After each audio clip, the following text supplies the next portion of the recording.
Hello everyone.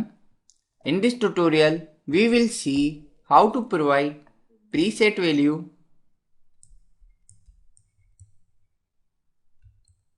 for timer instruction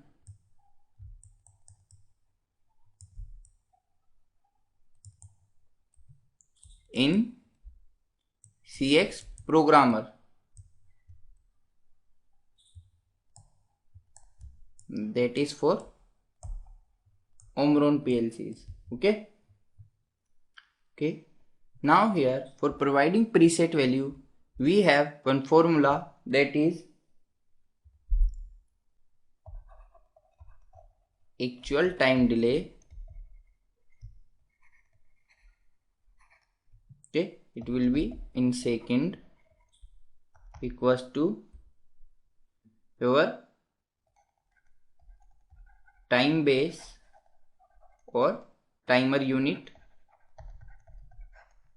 into preset value. Okay, now suppose here in Omron PLC we have three different time base or time unit, that is 100 millisecond, second one is 10 millisecond, and first one is 1 millisecond. Now for this time base or for this time unit you have to provide 5-second delay.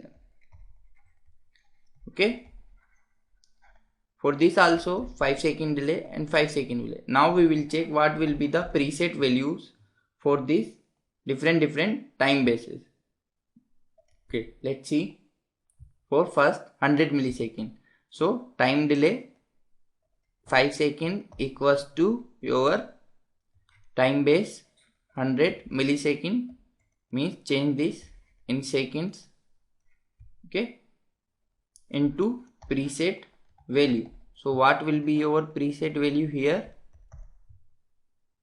Okay, 5 into 1000 divided by 100, this will come as your 50.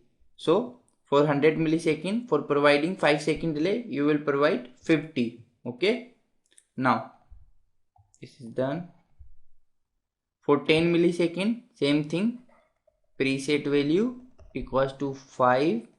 Now if you change 10 millisecond divided by 100, it will come as 10 into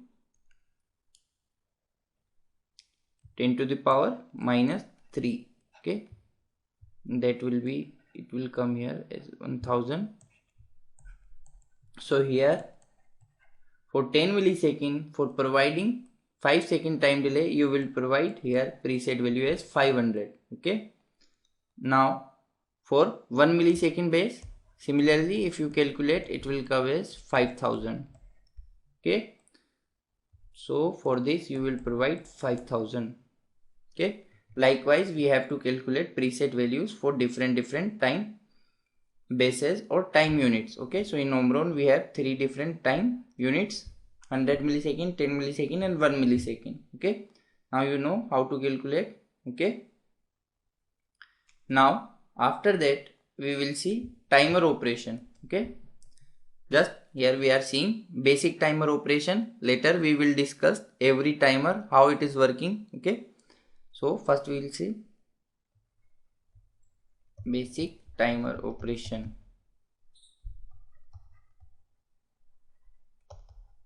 in CX Programmer.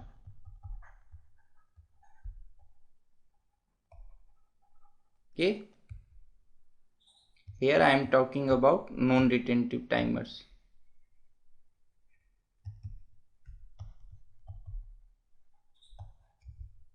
So here for timer we have two things. First is your input. Okay, suppose I have taken one timer here named as timer. Okay,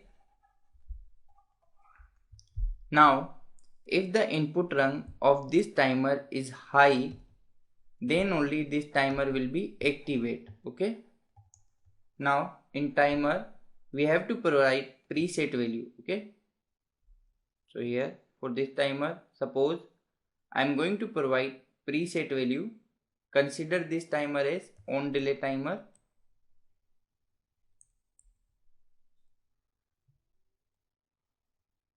Now I am providing preset value as 5 seconds. Okay, now you know how to provide preset values for second. So likewise you can provide these values there. Okay, now generally I am taking 5 seconds. Okay, now what will happen as this input switch is enabled, means supply is reaching to this timer. Okay, suppose this timer has the address as T0. Okay, or you can say 0. Okay, now what will happen, this preset value will start to decrement. Okay, I am talking about non retentive timers. So this preset value will start decrease. Okay, it will decrease like 5 4 3 2 1. After that, when it reaches to 0, preset value equals to 0, your T0. Okay, T0 address will get 1 bit, will get the value of 1. Suppose here T0 I have, initially it has 0. Okay, now as preset value equals to 0, as you know it is decreasing, T0 will get 1. Now if I use T0 as a contact here, okay, and if I connect one output, okay, says out, so initially when this switch is enabled and preset value is greater than 0, okay, what will happen, your T0, okay, it will get 0 here. Okay, and if it will get 0, your output will also get 0. Okay, now if preset value equals to 0, your output will get 1. Okay, that is the timer operation, so this output will be on. Okay, now if we can use NC contact also for this T0, this is your output. So if preset value is greater than 0, your output will be in on condition. If preset value is equals to 0, your output will be in off condition. Okay, because when preset value is greater than 0, T0 value will be 0, and if you get 0 here, NC contact will pass the supply, and when preset value equals to 1, T0 value will 1, that time it won't pass the supply. Supply will come up to this point, but it won't pass the supply. Okay, that is your timer operation for non-retentive timers. Okay, now based on accuracy, okay, we will discuss in next tutorial based on accuracy different types of timers that is available in Omron PLC. Okay, and we will see one by one everyone. Okay.